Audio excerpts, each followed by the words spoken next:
안녕하십니까, 시청자 여러분. 지금 대한민국 사회 전체가 거대한 피로감 속으로 빠져들고 있습니다. 정치는 정치대로 혼란스럽고 기업은 기업대로 신뢰를 잃고 있으며 국민들은 하루가 멀다 하고 터지는 논란 속에서 도대체 어디까지 망가진 것이냐는 한숨을 내쉬고 있습니다. 최근 며칠 사이 벌어진 사건들만 봐도 그렇습니다. 스타벅스 코리아 논란, 국민의힘 인사들의 연이은 황당 발언, 내부 직원 폭로, 태영호 전 의원 아들의 16억 원대 투자 사기 사건, 그리고 부산 보궐선거를 둘러싼 극단적 정치 퍼포먼스까지 겉으로 보면 서로 다른 사건처럼 보이지만 자세히 들여다보면 놀라울 정도로 공통점이 많습니다. 오늘은 이 사건들을 단순 뉴스 나열이 아니라 왜 지금 한국 사회에서 이런 문제들이 반복적으로 터지고 있는지, 그리고 국민들이 왜 점점 정치와 기업 모두를 불신하게 되었는지를 중심으로 깊이 있게 살펴보겠습니다. 먼저 대한민국 온라인을 완전히 뒤집어 놓은 스타벅스 논란부터 이야기해 보겠습니다.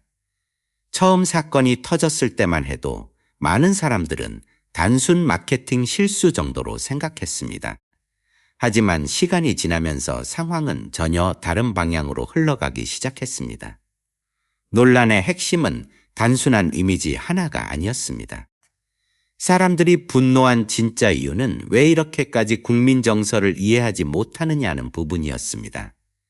특히 논란이 커진 뒤 스타벅스 코리아와 신세계그룹, 심지어 미국 본사까지 공식 사과에 나선 상황에서 일부 정치권 인사들이 오히려 문제를 축소하거나 비웃는 듯한 태도를 보인 것이 기름을 부었습니다.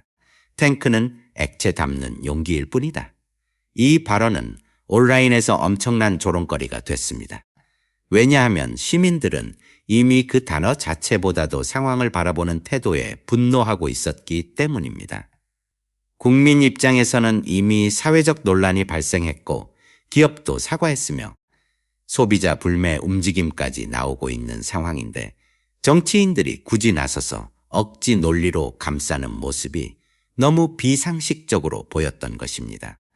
특히 이번 논란에서 시민들이 민감하게 반응한 이유는 단순 정치 문제가 아니라 공감 능력 부재 때문이라는 분석도 나옵니다. 요즘 국민들은 단순 실수에는 오히려 관대합니다. 하지만 실수를 인정하지 않거나 책임을 회피하거나 국민 감정을 무시하는 태도에는 훨씬 더 강하게 반응합니다. 그리고 스타벅스 논란은 정확히 그 지점을 건드렸습니다. 그런데 더 충격적인 건 그 이후였습니다. 스타벅스 내부 직원들의 폭로가 이어지면서 분위기가 완전히 달라졌기 때문입니다. 직장인 익명 커뮤니티 블라인드에는 스타벅스 직원으로 추정되는 인물들의 글이 쏟아졌습니다. 그 글들을 보면 단순한 불만 수준이 아닙니다. 오랫동안 회사를 믿고 일해온 직원들의 절망감과 분노가 그대로 드러납니다. 한 직원은 이렇게 말했습니다. 고객들은 매장 직원들에게 따지고 있는데 정작 책임져야 할 사람들은 뒤에 숨어 있다. 또 다른 직원은 현장 직원들은 자신이 하지도 않은 일 때문에 고개 숙이며 사과하고 있다고 주장했습니다. 이 부분이 굉장히 중요합니다. 왜냐하면 지금 한국 사회에서 반복적으로 나타나는 문제 중 하나가 바로 책임의 외주화이기 때문입니다. 결정을 내리는 사람들은 따로 있고 실제 비난과 감정 노동은 현장 직원들이 떠안는 구조. 이번 스타벅스 논란 역시 그 구조를 너무 적나라하게 보여줬다는 평가가 나옵니다.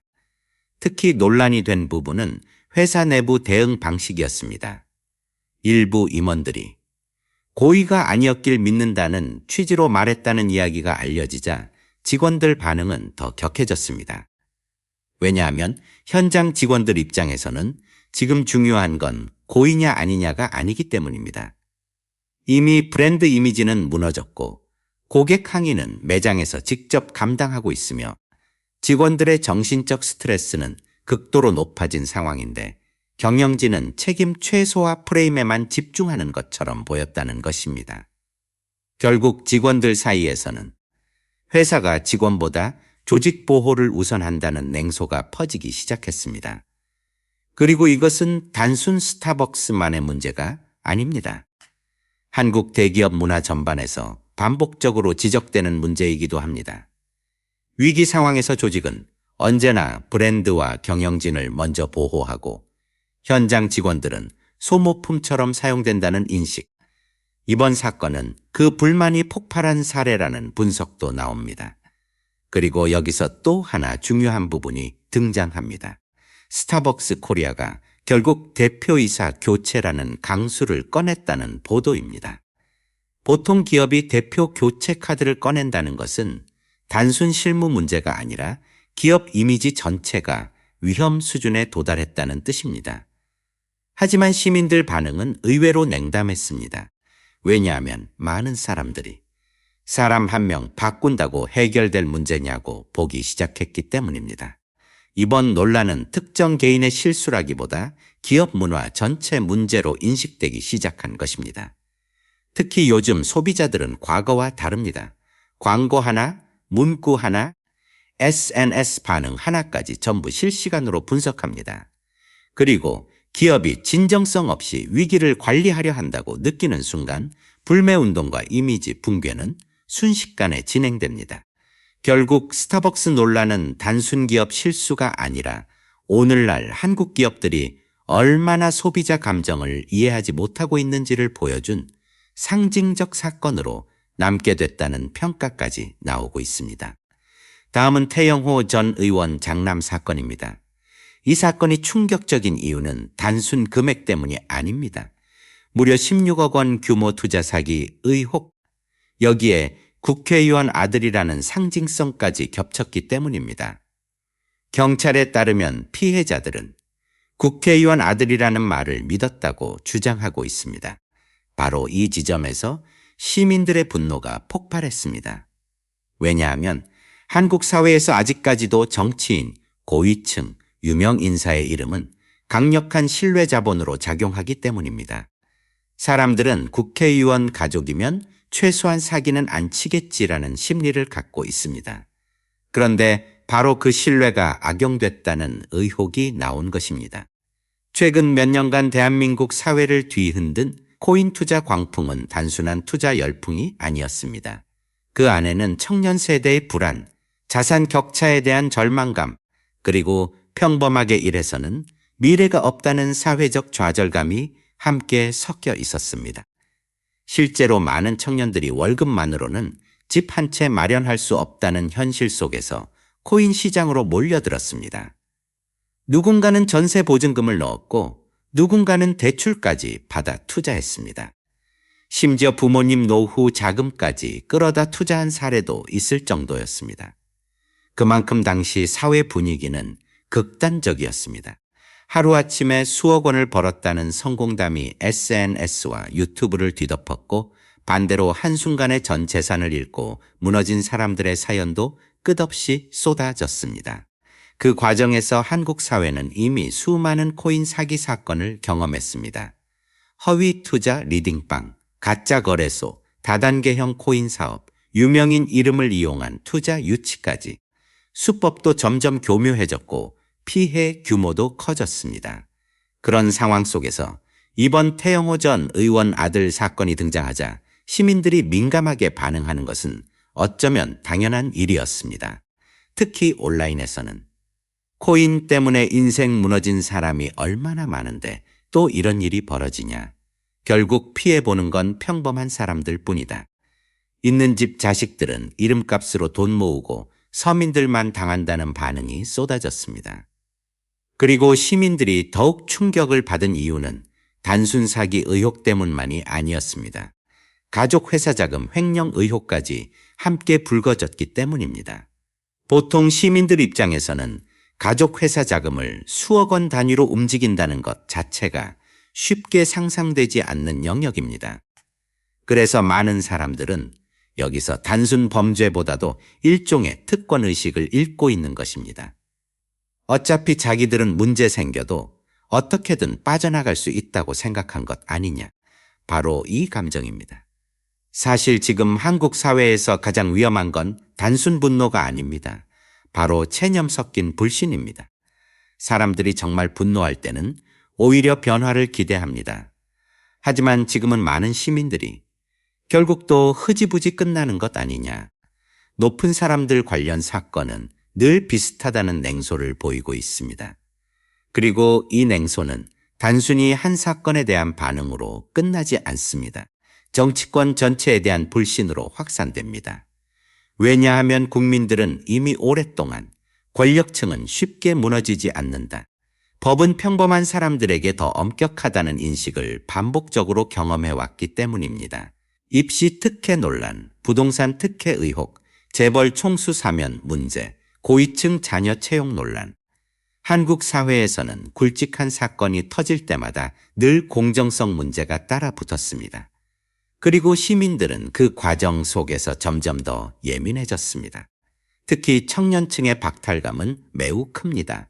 누군가는 취업 한번 하기 위해 스펙 경쟁에 시달리고 누군가는 월세와 대출 이자에 허덕이며 살아가는데 다른 한쪽에서는 정치인 배경과 사회적 영향력을 기반으로 거액 자금이 움직인다는 의혹이 나오고 있기 때문입니다. 결국 이번 사건 역시 단순 범죄 뉴스가 아니라 한국 사회 특권 구조 문제와 연결되고 있다는 분석이 나오는 이유입니다. 그리고 이런 불신은 정치권 전체로 번지고 있습니다. 부산 정치권 상황도 심상치 않습니다. 최근 부산에서는 다시 삭발 정치가 등장했습니다. 선거철만 되면 반복되는 익숙한 장면입니다. 후보들이 머리를 밀고 결의를 다지며 지지를 호소하는 방식입니다. 과거 한국 정치에서 삭발은 굉장히 강한 상징성을 가졌습니다. 독재 저항, 정치 탄압 항의, 결사항전의 의미처럼 받아들여지던 시절도 있었습니다. 하지만 지금 시민들 반응은 완전히 달라졌습니다. 오히려 온라인에서는 2026년에 아직도 저런 걸 하냐? 정책은 없고 쇼만 한다. 머리 민다고 경제가 살아나냐는 냉소적인 반응이 훨씬 많이 나오고 있습니다. 왜 이런 변화가 생겼을까요? 그 이유는 시민들이 이제 정치적 감성보다 현실 문제를 훨씬 더 중요하게 보기 시작했기 때문입니다. 지금 부산 상황은 생각보다 심각합니다. 청년 인구 유출은 계속되고 있고 지역 상권은 침체되고 있으며 자영업 폐업률도 높아지고 있습니다. 부산의 오래된 번화가들조차 예전 같은 활기를 잃었다는 말이 계속 나오고 있습니다. 특히 청년층에서는 좋은 일자리는 결국 수도권에 있다. 부산에서는 미래가 보이지 않는다는 자조적인 반응까지 나옵니다. 실제로 많은 청년들이 취업과 기회를 찾아 서울과 경기권으로 떠나고 있습니다. 이런 상황 속에서 시민들이 정치권에 원하는 건 단순합니다. 누가 더 자극적인 말을 하느냐가 아니라 누가 진짜 지역 경제를 살릴 수 있느냐입니다. 그런데 정치권은 여전히 상대 비난과 진영 싸움에 몰두하고 있다는 비판이 커지고 있습니다. 특히 국민의힘 내부 갈등까지 겹치면서 피로감은 더욱 심해지고 있습니다. 친윤계와 친한동훈계 갈등은 이제 사실상 공개 충돌 수준까지 왔다는 평가도 나옵니다. 예전 같으면 내부 갈등이 있어도 최소한 공개석상에서는 봉합하는 모습을 보이려 했습니다. 하지만 지금은 서로 공개적으로 저격하고 책임을 떠넘기고 언론을 통해 불만을 흘리는 장면까지 반복되고 있습니다. 시민들 입장에서는 매우 피곤한 정치로 보일 수밖에 없습니다. 왜냐하면 현실은 점점 더 어려워지고 있기 때문입니다.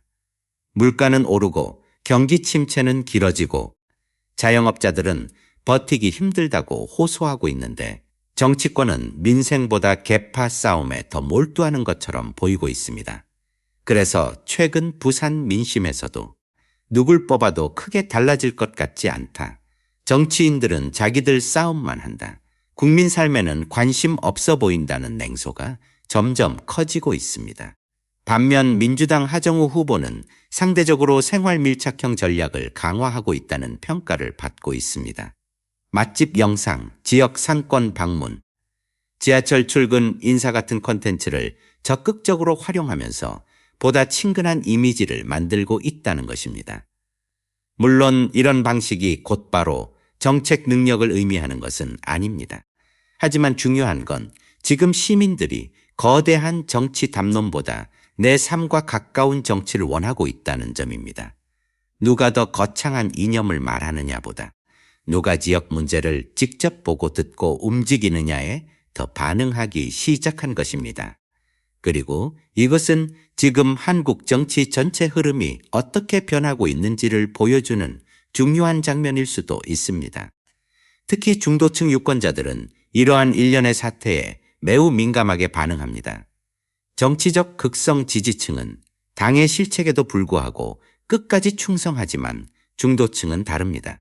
그들은 국민의힘도 문제지만 대안도 마땅치 않다는 생각으로 둘 다 싫다는 방향으로 쉽게 이동합니다. 결국 지금 한국 정치의 가장 큰 위기는 단순한 지지율 하락이 아니라 근본적인 신뢰의 붕괴라는 분석이 설득력을 얻고 있습니다. 지금 대한민국 사회는 단순히 사건이 많이 터지는 시대가 아닙니다. 사람들이 서로를 그리고 사회의 주요 기관들을 믿지 못하는 시대가 되어가고 있습니다. 기업을 믿지 못하고 정치를 믿지 못하고 사법부와 행정기관을 믿지 못하고 언론조차 믿지 못하는 상황입니다. 스타벅스 사태에서는 한 기업의 마케팅 실책이 수천 명의 생계를 위협하고 국민의힘 의원들은 상식 밖의 논리로 기업을 감싸는 모습을 보였습니다. 태영호 의원 아들 사기 사건에서는 국회의원이라는 신분이 오히려 범죄에 이용되는 현실을 목격했습니다. 부산 보궐선거에서는 당내 싸움과 네거티브로 국민을 피곤하게 만들고 있습니다. 이러한 사건들은 개별적인 실책을 넘어 우리 사회 전반에 깊이 뿌리박힌 신뢰 자본의 붕괴를 상징적으로 보여주고 있습니다. 그 결과는 사회 전체의 극심한 피로감으로 이어지고 있습니다. 이제 새로운 사건이 터져도 국민들은 크게 놀라지 않습니다. 오히려 이번에는 또 누가 무슨 사고를 쳤느냐는 냉소적인 반응이 먼저 나옵니다. 또? 라는 말이 자연스럽게 나오는 지경에 이르렀다는 것은 대한민국 사회가 감당하기 어려울 정도로 많은 불신을 축적해왔다는 증거입니다. 이 불신은 단순한 정치 문제로 끝나지 않습니다. 경제, 교육, 문화, 심지어 일상생활까지 영향을 미치는 전체 사회 시스템의 위기와 연결되어 있습니다. 기업이 소비자와 직원의 목소리를 진심으로 듣지 못하면 소비자 이탈과 조직 내 갈등이 심화되고 정치권이 국민의 상식과 기대를 저버리면 정책의 실효성과 사회 통합력은 급격히 떨어집니다. 결국 젊은 세대는 미래에 대한 희망을 잃고 중산층은 불안에 떨며 사회 전체의 생산성과 창의성은 침체됩니다. 과연 정치권은 이 무너진 신뢰를 회복할 수 있을까요? 국민의힘은 이번 사태들을 통해 자기 반성과 책임 정치의 모습을 보여줄 수 있을까요? 아니면 또다시 야당 탓, 언론 탓으로만 일관할까요? 기업들은 스타벅스처럼 위기 상황에서 고의가 없었다는 변명 대신 진정으로 현장 직원들의 목소리를 듣고 근본적인 문화 개선에 나설 수 있을까요? 그리고 우리 시민들은 언제쯤 다시 상식이 통하는 사회, 공정한 사회, 예측 가능한 사회를 체감할 수 있을까요? 지금 대한민국은 중대한 시험대 위에 올라와 있습니다. 이 시험의 결과는 단순히 다음 선거의 승패를 넘어 대한민국이 앞으로 10년, 20년 후에도 지속 가능한 사회로 남을 수 있는지를 결정할 것입니다. 신뢰를 회복하지 못한다면 어떤 정당도, 어떤 기업도, 어떤 리더도 국민으로부터 진정한 지지를 받기 어려울 것입니다. 반대로 지금의 위기를 통해 진정한 반성과 혁신을 이뤄낸다면 대한민국은 한 단계 더 성숙한 사회로 도약할 수 있는 기회를 맞이하게 될 것입니다. 국민들은 더 이상 빈말과 보여주기식 정치, 책임 회피식 기업 문화를 원하지 않습니다. 진심 어린 사과, 철저한 반성, 그리고 실질적인 변화만이 무너진 신뢰를 조금씩 다시 쌓아 올릴 수 있을 것입니다. 이상이 오늘의 깊이 있는 분석이었습니다. 시청해 주셔서 진심으로 감사합니다.